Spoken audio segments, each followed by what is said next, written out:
विश्वामित्र जी महाराज जैसे ही आगे बढ़ते हैं तो ताड़का नाम की राक्षसी मिली। अच्छा बोलो, ताड़का ने आक्रमण किया कि नहीं किया? ये दैत्य संस्कृति में पलती है, दैत्य आक्रमण ही करते हैं। ताड़का ने आक्रमण किया, पहला आक्रमण हुआ है रामा अवतार का, ये पहला आक्रमण देखो। अच्छा, मुझे एक बात समझ में आ रही है कि रामा अवतार में पहला आक्रमण ताड़का ने किया प्रभु राम पर, और द्वापर में कृष्णा अवतार में पहला आक्रमण भगवान कृष्ण के ऊपर पूतना ने किया। रामा अवतार में ताड़का और कृष्णा अवतार में पूतना। सावधान, हमारे भगवान कितने कृपालु हैं, दोनों का ही उद्धार करते हैं, दोनों का ही उद्धार करते हैं। मैं एक बात कहना चाहता हूं, भगवान की शरण में आप आ जाएं और ये मत सोचें आप, ये आपको नहीं सोचना है कि हमने पाप कर लिए हैं तो हम भगवान के सामने कैसे जाएं। गलतियां सबसे होती हैं, लेकिन विशेषता तो ये है कि हम गलती पर गलती ना करें, ये सावधानी बरतें। गलती तो हो जाती है लेकिन गलती पर गलती ना करें, हम सुधार करने की कोशिश करें। और याद रखना, सुधार का एक ही मार्ग है, एक ही मार्ग है सुधार का, कि भगवान मिल जाए मुझे, और या हम भगवान के पास पहुंच जाए या भगवान हमारे पास पहुंच जाए। तो भगवान श्री राम जानबूझ करके उस मार्ग से जा रहे हैं जिसमें ताड़का रहती थी। विश्वामित्र जी ने यह कहा था 2 मार्ग हैं, बक्सर तक पहुंचने वाले 2 मार्ग हैं। बक्सर मानी आज भौगोलिक श्री राम की संस्कृति। हमें परिवर्तन चाहिए, इसलिए रास्तों को साफ करना है। तन को बलि बना लो, इतना सह लो सर्दी वर्षा घाम। हम आलसी ना बने, हम प्रमादी ना बने, हम स्वेच्छाचारी ना बने, और हम केवल अपने आप तक सीमित ना रहें। केवल अपने आप तक हम सीमित ना रहें। हमारा जीवन समाज से जुड़ा होना चाहिए, हमारा जीवन धर्म सत्कर्म से जुड़ा होना चाहिए, हमारा जीवन राष्ट्र कल्याण के लिए होना चाहिए। आज विश्वामित्र जी महाराज राष्ट्र कल्याण के लिए, सनातन संस्कृति के कल्याण के लिए, जन जन के कल्याण के लिए निकल पड़े श्री राम को लेकर। जैसे विश्वामित्र जी महाराज जन जन के कल्याण के लिए श्री राम को लेकर के चले हैं, वैसे ही हम जन जन के कल्याण के लिए राम कथा लेकर के चले हैं। प्यारे, राम कथा से जन जन का कल्याण हो। ये जन कल्याण के लिए भगवान ने संतों का हाथ पकड़ा है। किसके लिए पकड़ा है? जन कल्याण के लिए, सबका कल्याण हो जाए। जिस रास्ते पर समस्या है, हे गुरुदेव, उसी रास्ते से चलना है। विश्वामित्र जी महाराज ने कहा समस्या छोटी नहीं है, समस्या बहुत बड़ी है। इतनी जबरदस्त खतरनाक समस्या है राम कि मैं कह नहीं सकता हूं। इसलिए मैं अयोध्या उस रास्ते से नहीं आया, दूसरे रास्ते से जो सुगम मार्ग था उस रास्ते से मैं अयोध्या आया, क्योंकि समस्या बड़ी है। भगवान राम ने कहा कोई बात नहीं है, बनी रहने दो, बड़ी से बड़ी समस्या हो, हमें उसी रास्ते पर चलना है जिस रास्ते पर समस्या है, क्योंकि उसका समाधान करना है, उसमें समस्या रह ना जाए, समाधान करना है। ये हमारे सनातन का उद्घोष है कि हमें समस्याओं का समाधान करना है, कोई समस्या न रह जाए। ये राम कथा केवल आपके ही कल्याण के लिए नहीं हो रही है, व्यक्ति के कल्याण के लिए ही नहीं हो रही है, ये राष्ट्र की समस्याओं के समाधान के लिए भी हो रही है प्यारे। इसलिए आस्था भजन चैनल से इसका लाइव प्रसारण हो रहा है कि पूरे देश और दुनिया के लोग तो आगरा आ नहीं सकते हैं, लेकिन कम से कम संदेश तो पहुंच जाए, संदेश पहुंच जाए, जन जन तक संदेश पहुंच जाए। भगवान राम ने कहा कि आप चिंता मत करें, आप तो ले चले मुझे। भगवान राम उसी रास्ते से जा रहे हैं जिस रास्ते में ताड़का रहती, बड़ी भयंकर स्थिति में रहती है, बड़ा विकराल स्वरूप है उसका। आक्रमण भी करती है तो ऐसा लगता है कि अब बचने की कोई उम्मीद नहीं है। इतना भयंकर, विशाल, क्रूर स्वभाव और शरीर विशाल, क्रूर स्वभाव।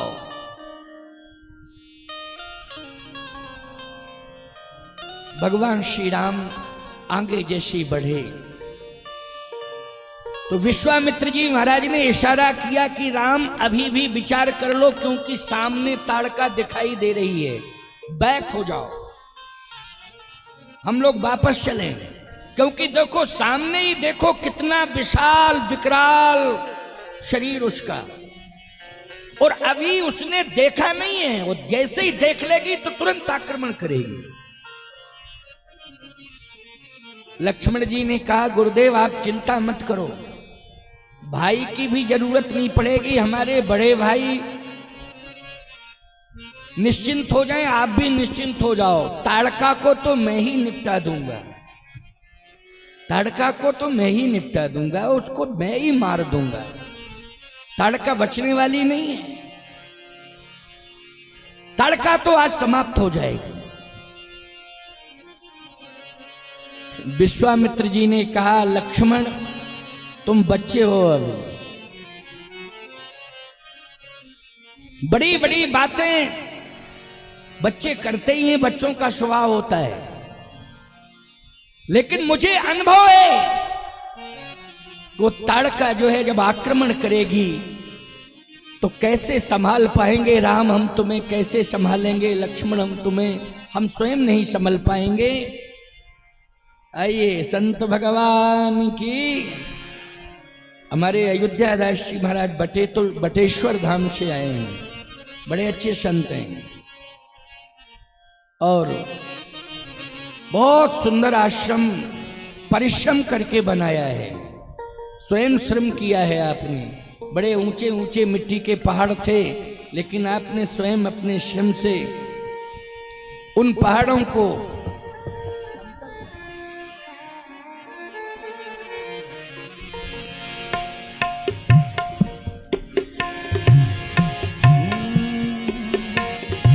श्री राम जय जय राम, श्री राम जय जय राम, श्री राम जय जय राम, श्री राम जय जय राम, श्री राम जय जय राम, श्री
भगवान श्री राम ने कहा आप चिंता न करें, आगे बढ़े। जैसे ही यात्रा का क्रम बढ़ता है, ताड़का के कानों में वो शब्द पहुंच गए। वार्ता हो रही थी विश्वामित्र जी महाराज की और प्रभु श्री राम की। ताड़का के कान में वो शब्द पहुंचे और ताड़का क्रोध में आ गई। चले जात मुनि दीन दिखाई, सुन ताड़िका क्रोध कर धाई। जैसे ही ताड़का क्रोधित होकर दौड़ी, भगवान श्री राम ने बाण निकाला। देखो भगवान राम के बाण की विशेषता है, एक ही बार केवल राम रावण का जब युद्ध हुआ तब अनेक बाणों का प्रयोग भगवान ने किया है उस युद्ध में। लेकिन भगवान की विशेषता ये कि चाहे जितना बलवान क्यों ना हो, एक ही बाण का प्रयोग किया जाता है। एक ही बाण का प्रयोग, और एक ही बाण में काम तमाम हो जाता है। चले जात मुनि दीन दिखाई, सुन ताड़िका क्रोध कर धाई। एक ही बाण प्राण हर लीना, दीन जान तहि निज पद दीना। एक ही बाण, एक बाण का प्रयोग किया और उसे परम पद मिल गया। एक ही बाण से परम पद मिल गया। प्यारे, मैं एक ही बात कहना चाहता हूं, चिंता करने की आवश्यकता नहीं है। राक्षसों के लिए भगवान ने बाण का प्रयोग किया है और बाण से परम पद दिया है राक्षसों को। लेकिन आप जैसे भक्तों को रामचरितमानस की वाणी से परम पद दे दिया है कि रामचरितमानस की वाणी सुनो, इसी से तुम्हारा परम पद होगा। तो बोलो भाई, हमें बाण की जरूरत नहीं है, हमें किसकी जरूरत है? हमें वाणी की जरूरत है। इस वाणी से चरित्र का निर्माण होता है। परम पद मिल गया। विश्वामित्र जी ने कहा राम गजब हो गया है, एक ही बाण का प्रयोग, दूसरे बाण की जरूरत ही नहीं पड़ी। भगवान राम ने कहा कि गुरुदेव इसमें मेरी विशेषता नहीं है, आपकी कृपा है। देखो भाई, यही तो राम जी की सरलता है। नहीं तो कह देते गुरुदेव आप तो कमाल देखना मेरा, मैं क्या क्या कमाल करके दिखाता हूं, है। लेकिन नहीं, भगवान राम ने कहा ये मेरे बाण की विशेषता नहीं है, ये तो आपके आशीर्वाद की विशेषता है। आपने जो कृपा की है, जो आशीर्वाद दिया है, उस आशीर्वाद से मुझे शक्ति मिली है। आशीर्वाद से शक्ति मिली। वाह, अनुभव यही करना चाहिए। बोलो, करना चाहिए कि नहीं करना चाहिए? अगर आप बहुत ऊंचे पद पर बैठ गए हो और माँ बाप आपके पास हैं, तो आप यही कहा करो कि आपके आशीर्वाद से मुझे ये पद मिला है। ये जरूर कहा करो। यदि संत सदगुरु आपके सामने हैं, यदि आप बहुत ऊंचे पद प्रतिष्ठावान बन गए हैं, तो आप ये कहिए कि आपके आशीर्वाद से मुझे ये सम्मान मिला है, आपके आशीर्वाद से मुझे ये पद मिला है।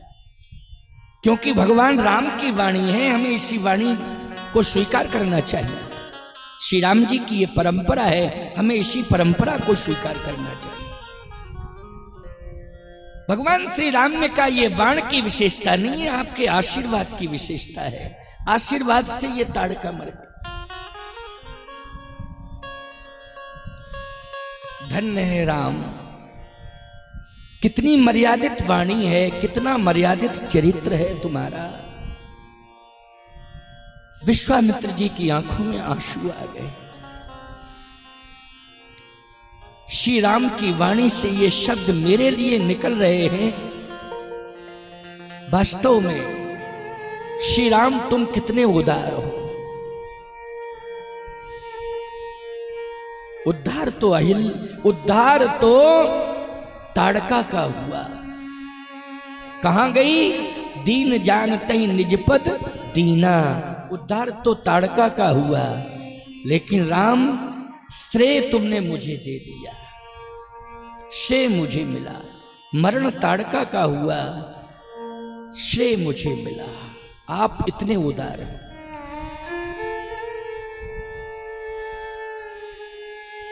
गोस्वामी जी का विचार, चिंतन, उनकी धारणा, मैं कहता हूं कि कितनी महान इस ग्रंथ की रचना, कि जिसमें समुद्र की गहराई भी छोटी पड़ रही है। इस ग्रंथ की भावों की गहराई के आगे समुद्र की गहराई भी छोटी पड़ रही है। इतना महान ग्रंथ तुलसीदास जी महाराज का ये।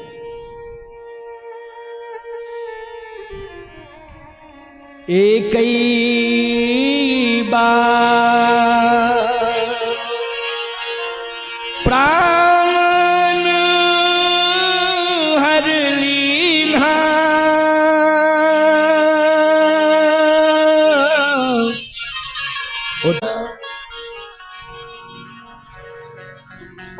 आश्रम आगे था, बस थोड़ा ही चल पाए प्रभु राम, तब तक आश्रम आ गया। किसका? विश्वामित्र जी का। भगवान राम ने कहा कि आप यज्ञ के लिए मुझे लाए हो तो यज्ञ करिए, मैं यज्ञ की रक्षा करूंगा, आप यज्ञ करेंगे।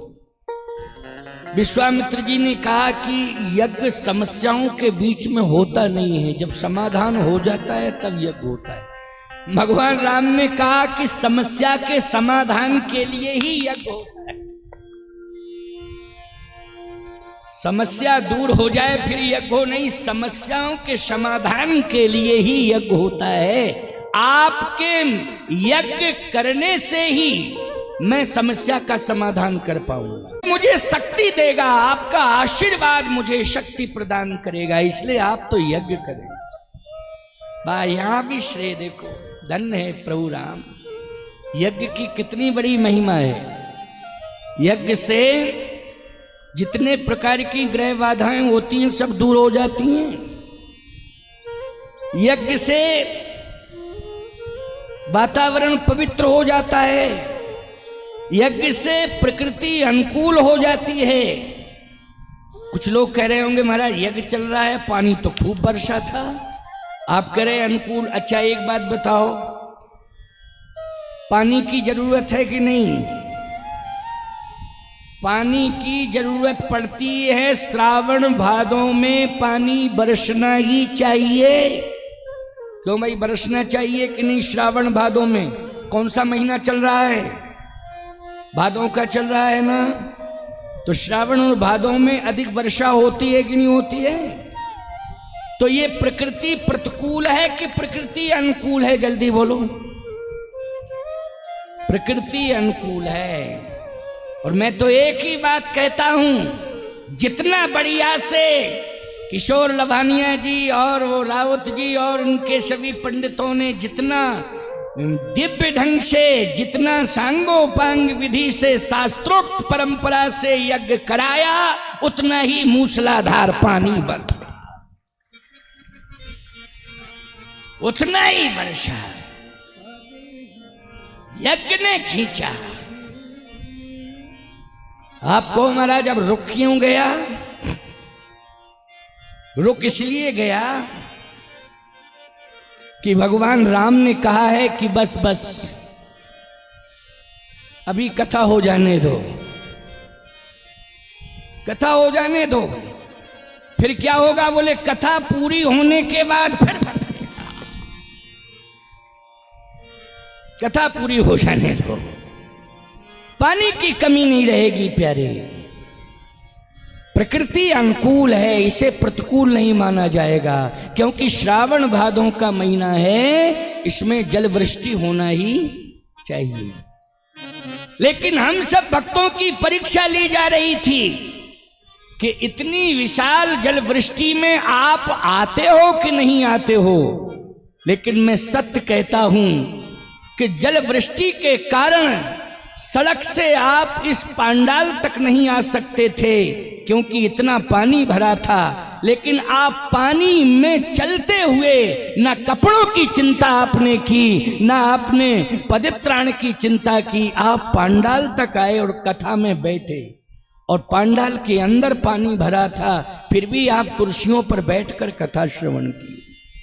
आप जैसे भक्तों की परीक्षा पूर्ण हो गई और आप परीक्षा में सफल हो गए, सफल हो गए।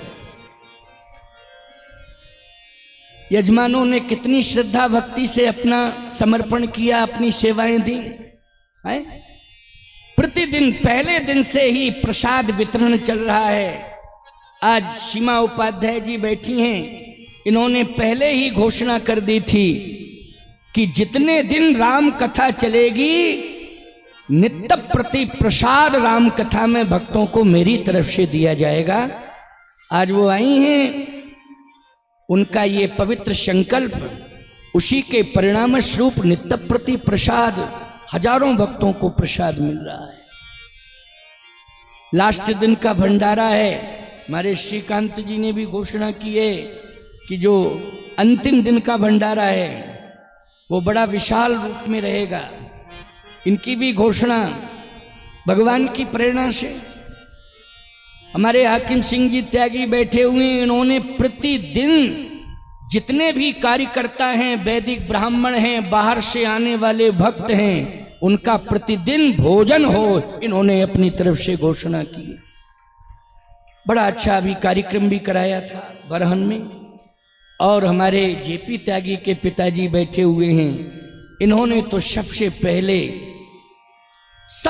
पहला संकल्प दिया था कि प्रधान यजमान के रूप में, राम कथा के प्रधान यजमान के रूप में हम रहेंगे। तो ये सभी का बहुत बड़ा संकल्प। और दैनिक यजमान जिन्होंने अपनी श्रद्धा भक्ति से, भगवान की प्रेरणा से दैनिक यजमानत्व स्वीकार किया है, उन सब ने प्रतिदिन आकर यहाँ जो दिन जिस यजमान का है उस दिन उपस्थिति परिवार सहित दर्ज कराकर मानस यज्ञ भगवान के चरणों में और राम कथा में उपस्थित होकर अपना आत्म निवेदन भगवान के चरणों में निवेदित किया, समर्पण किया। आपकी श्रद्धा भक्ति व्यर्थ नहीं जाएगी। मातृ शक्ति का बहुत बड़ा योगदान है। जितनी माताएं यहां बैठी हैं, मैं मिथ्या बात नहीं कहता हूं कभी, आपका बहुत बड़ा योगदान है कि आप घर के कामकाजों को निपटा करके आ जाती हैं और शांति से बैठती हैं। इससे बड़ा योगदान और क्या हो? ये सबसे बड़ा योगदान, आप शांति से बैठती हैं। हमारे इस आगरा नगर के जो उत्तर प्रदेश में कैबिनेट मंत्री के रूप में हैं, उपाध्याय जी, क्या नाम है उनका? योगेंद्र उपाध्याय जी। उन्होंने कलश यात्रा से लेकर के पूरी प्रशासनिक व्यवस्था, और जो आप देख रहे हैं कि बड़ी बड़ी मशीनें आ जाती हैं, जेसीबी, क्योंकि पानी का बहुत बड़ा यहाँ पर तांडव था, चारों तरफ जल ही जल तो दिखाई दे रहा था। लेकिन नगर निगम से जेसीबी भिजवाकर उन्होंने प्रशासनिक व्यवस्थाओं के माध्यम से पूरे परिसर को एक ऐसा सुरक्षित किया कि आने जाने का मार्ग सुगम बन सका और श्रोता लोग बैठकर समुचित ढंग से कथा श्रवण कर रहे हैं। उनका भी योगदान, उनकी भी मैं हृदय से बहुत बहुत मंगल कामना कर रहा हूँ। सभी यजमानों की मंगल कामना कर रहा हूँ और सभी श्रोताओं की मंगल कामना कर रहा हूँ। सभी का कल्याण भगवान करें, भगवान कृपा करें, भगवान रक्षा करें। मेरे पास तो इतना ही है, मैं भगवान से ही प्रार्थना कर सकता हूँ। मेरे पास तो संबंध भगवान से मेरा जुड़ा है, इसलिए मैं तो प्रभु से ही प्रार्थना कर सकता हूँ। यही मेरी ताकत है। हमारे अयोध्या राज श्री महाराज भी कल आपने देखा था कि महामंडलेश्वर स्वामी रामभूषण दास जी महाराज आए थे। श्रीधाम वृंदावन में भी उनका आश्रम है। भिंड में खनेता एक ग्राम है, उसमें लगभग 100 वर्ष से भी अधिक हो गए आश्रम स्थापित हुए। तो यति चक्र धर्म सम्राट पूजपात कृपात्री जी महाराज से लेकर के बड़े बड़े संत वहां जाते रहे हैं। और अभी विगत फरवरी में बहुत विशाल आयोजन उन्होंने कराया था, जिसमें देश के बहुत बड़े बड़े संत आए थे। होते ही रहते हैं, वो भी कल आए थे। और एक संत और पधारे थे। और आज अयोध्या दास जी महाराज बहुत बढ़िया दिव्य आश्रम बटेश्वर धाम में बना हुआ है। आप आए, पधारे। और कल मुझे लगता है शायद दंदरौआ धाम से, कल या परसों दंदरौआ धाम से महामंडलेश्वर स्वामी रामदास जी महाराज भी, दंदरौआ सरकार, वो भी आएंगे। कल आ रहे हैं कि परसों, ये ऐसा ही उन्होंने से परसों कल आ रहे हैं। हाँ, कल के लिए कहा, कल पधार रहे हैं। उन्होंने भी कहा कि मैं जरूर आऊंगा। और तीर्थराज प्रयाग से प्रयाग पीठाधीश्वर जगतगुरु रामानुजाचार्य स्वामी घनश्यामाचार्य जी महाराज भी आ रहे हैं, जो प्रयाग पीठाधीश्वर हैं, जगतगुरु रामानुज संप्रदाय के जगतगुरु हैं, वो भी आ रहे हैं। और भी संतों के आने की सूचना है, वो आपको बताई जाएगी। संत दर्शन भी होगा। मैंने इस बात के लिए प्रेरित किया था कामतानाथ सेवा समिति को कि संत दर्शन होना चाहिए। और तीर्थों से संतों को बुलाओ, आश्रमों से संतों को बुलाओ, दर्शन कराओ। ये मैंने ही प्रेरणा दी थी। समिति से कहा कि स्वयं जाकर के निमंत्रण दो, प्रार्थना करो कि आप आए और इस दिव्य चित्रकूट धाम आगरा में जो राम कथा हो रही है उसमें पधार कर आगरा जिले के भक्तों को दर्शन दें। और सोशल मीडिया के माध्यम से, यूट्यूब चैनल के माध्यम से, आस्था भजन चैनल के माध्यम से देश दुनिया को आशीर्वाद दें। उस मंच से ये आह्वान किया गया। सभी संतों की सूचनाएं, हम जरूर आएंगे, जरूर आएंगे, जरूर आएंगे।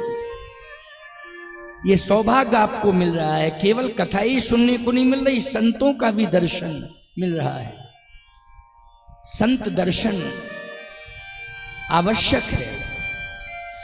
आज विश्वामित्र जी महाराज से भगवान राम ने कहा, बिना यज्ञ के मेरे में शक्ति नहीं आएगी, इसलिए मैं समस्या का समाधान तभी करूंगा जब यज्ञ की ऊर्जा मुझे मिल जाएगी। इसलिए आप यज्ञ करें।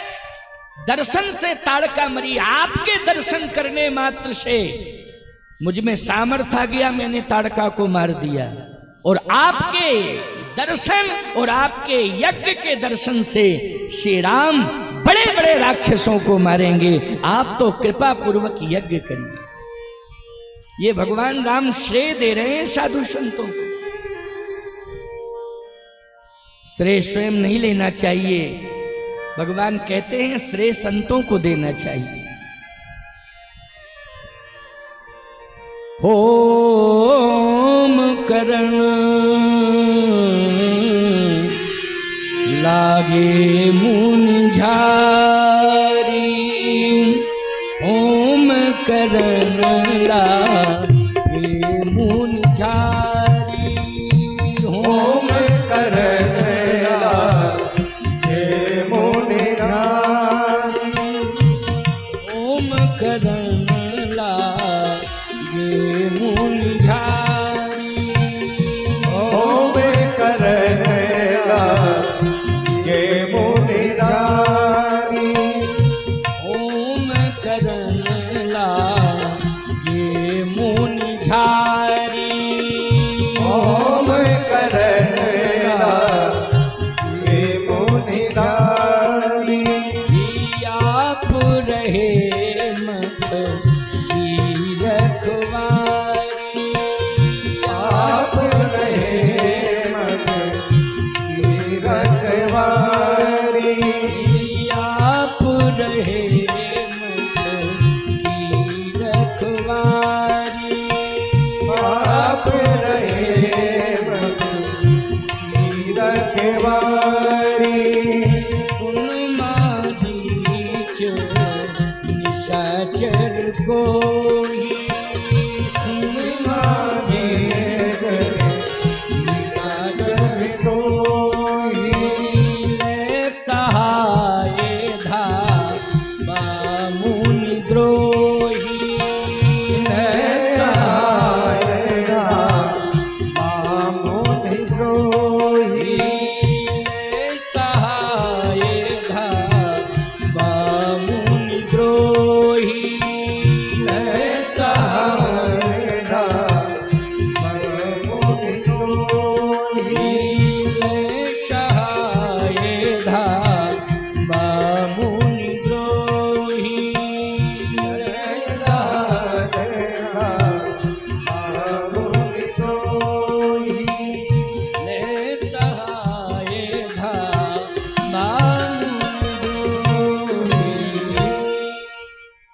जैसे यज्ञ प्रारंभ हुआ, कानों में आवाज पहुंची स्वाहा और धुआं उड़ा।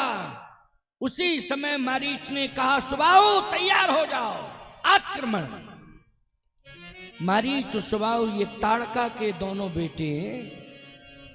एक तो मां मरी, क्रोध है, और फिर पता चल गया कि मां को जिन्होंने मार डाला है वही तो आए हैं, चैलेंज दे रहे हैं, यज्ञ करके चैलेंज दे रहे हैं मुझे। मारीच ने सुबाहु से कहा तैयार हो जाओ, आक्रमण। मारीच और सुबाहु तैयार हो गए, सेना भी तैयार हो। देखो भाई, सेना बहुत बड़ी सेना है, छोटी छोटी नहीं है। अच्छा बोलो, विश्वामित्र जी के यज्ञ की रक्षा में कितने लगे हुए हैं? केवल 2 ही तो लगे हैं, भगवान राम और लक्ष्मण, तीसरा कोई नहीं है, केवल भगवान राम और लक्ष्मण। यहां मारी सुबाहु सेना, विशाल संग्राम की संभावना लग रही है कि लगता है इतना विशाल संग्राम होगा कि हम लोग उस संग्राम को देख नहीं पाएंगे, कैसे बर्दाश्त करेंगे। लेकिन नहीं नहीं प्यारे, परमात्मा दिखाई नहीं देता है आपको, लेकिन ये सत्य है कि परमात्मा ही सब कुछ कर रहा है। दिखाई नहीं दे रहा है, अदृश्य है वो, लेकिन कर तो वही रहा है। सावधान, कितनी विशाल भुजाएं हैं उसकी कि पूरा ब्रह्मांड उसकी भुजाओं में, पूरा ब्रह्मांड उसकी भुजाओं में है। इसलिए वज्रादपि कठोराणि मृदून कुसुमादपि, वज्र से भी ज्यादा वो कठोर है और पुष्प से ज्यादा कोमल है।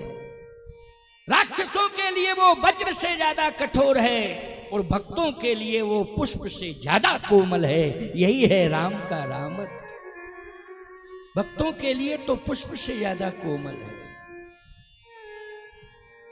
आप तो भक्त बनो,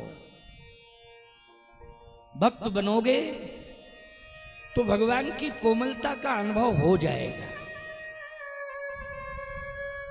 भक्त बनना पड़ेगा। मारीच और सुबाहु जैसे ही आक्रमण करने के लिए दौड़े,